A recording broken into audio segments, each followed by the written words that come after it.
Joining me now is Vivek Ramaswamy. Vivek, thanks for being here. So you're running against Trump.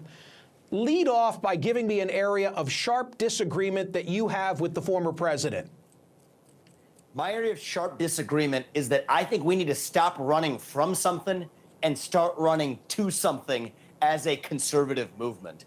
I think the left will give you the narrative of race, gender, sexuality, climate. My vision is grounded on the individual, family, nation, God. In the tradition of Reagan, I think we can both go further with America first, but also unite the country in the process. And so I'm touching issues that Trump didn't touch. I've pledged to end affirmative action in America. The president can do that by executive order because it was created by executive order. I don't just talk about building some wall. I'm putting the military on the southern border to end the border crisis, and by the way, the fentanyl problem as well. I'm not just going to put Betsy DeVos on top of the Department of Education. I've said that agency shouldn't exist. I will shut it down and give that money to families across the country to actually have choice in where they send their children to school. But in many ways, Michael, here's the trick. I think we can at once go further with the America First agenda, but also unite the country rather than divide it if we're doing it based on first principles and moral authority. That's what I'm bringing to the table.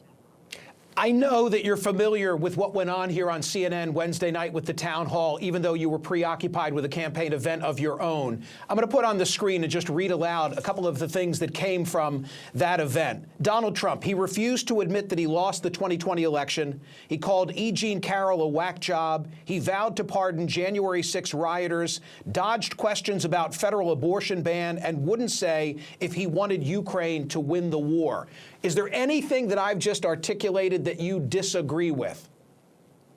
So look, I will be more explicit than Trump was. I don't believe a federal abortion ban makes any sense. I say this as somebody who is pro-life. This is not an issue for the federal government. It is an issue for the states. I think we need to be explicit about that. If murder laws are handled at the state level and abortion is a form of murder, the pro-life view, then it makes no sense for that to be the one federal law. So it seems like many other Republicans are dancing around that issue and afraid to say it out loud. I will. I'm not rooting for Russia to win this war against Ukraine, but I'll also be clear about how I'll end it diplomatically. Not by actually sending more money to Ukraine. I think we've done too much of that. But it's by leading diplomatically, something that this White House has long missed. The same White House that is sending money to Ukraine is also lobbying the EU against its ban on Russian oil imports, financing Putin's war machine. That makes no sense. I think we can bring Germany to the table to step up to actually defend European interests rather than America to step up and do it instead. They'll stop using export controls to stop Poland. So I think leading diplomatically, I think being clear about answers, that's where I differ not only from Trump, but from the rest of the field. Vivek, I know I heard you say that you're not rooting for Russia to win the war. God, I would hope not. Are you implying that Trump is rooting for Russia to win the war? And why not just flat out say you're rooting for Ukraine to win the war? Well, first of all, I would, like exactly as you said, I don't represent where any of the other candidates in this field stand. What I think we actually need in the Republican Party is more clarity. Where are you on the issue? Where aren't you? So I'm clear on that. I would not send another dollar of U.S. resources to Ukraine. Ukraine can pursue a Ukraine first agenda. Poland can pursue a Poland first agenda. Germany can pursue a Germany first agenda.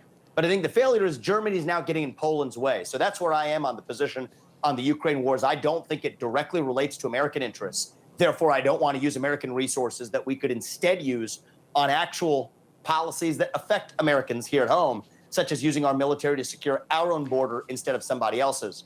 But I'm clear about that. That's not because I'm rooting for Russia or rooting for one angle or another on the war. It's because I believe that I look at what matters for American interests when I'm looking at deploying our military. Okay, but I just want to be clear. I've given you ample opportunity to flat out say you want Ukraine to win the war. You're for Zelensky, not Putin, and you've not taken that invitation. So look, I think that this is not a two-sided tug of war for me. To me, this is a question of how do we have peace in a way that also respects national boundaries and, most importantly, deters Putin from going after a NATO ally. So what does winning and losing define exactly what that means, Michael? And I can tell you what outcome I'd like to see. The outcome I'd like to see is one that reflects boundaries. Yep. I'll try. I'd like, at a minimum, to go back to where we were a year, I guess by now 14 months ago. Like, Putin ought to get out of wherever he wasn't a year and a half. I think that would be a great outcome. I think that would be a great outcome. Okay, let me move on. So you have proposed raising the voting age from 18 to 25 for those unless they engage in service or can pass a civics examination. And you were a guest of mine on SiriusXM, and some of my callers then said, why is he targeting the youth when a lot of older Americans probably could not pass the naturalization exam? So, look, I think it's best to start fresh with the next generation of Americans. So the constitutional amendment that I've expressed support for is to raise the voting age from 18 to 25, but still allow 18-year-olds to vote if they at least pass the same civics test required of naturalized citizens, or they perform at least 6 months of military service, or at least 6 months of first responder service, such as in the police. This is not an unfamiliar notion, Michael, and I'll tell you two things about this. In 1971, when we lowered the voting age to 18 in the first place, that was in the context of actually the military draft. That was the whole justification in the first place for making the voting age 18 at all. And then in addition to that, we already have selective service mandated. People forget this in the US for adult men between the ages of 18 and 25. That exists today. Every adult male, if they're following the law, has to do it already. So I'm building on already familiar intuitions, instincts already based into our history and even the current law to say, how are we going to revive civic pride in the next generation, which is one of my top concerns, Michael. I know, and by the way, I applaud you for that in terms of civics need to be reintroduced. We have someone else who agrees with us, oddly, Richard Dreyfuss, who's written a whole book on the subject. Vivek, thank you for being here. I appreciate it. You'll come back. Thank you, Michael. I appreciate it.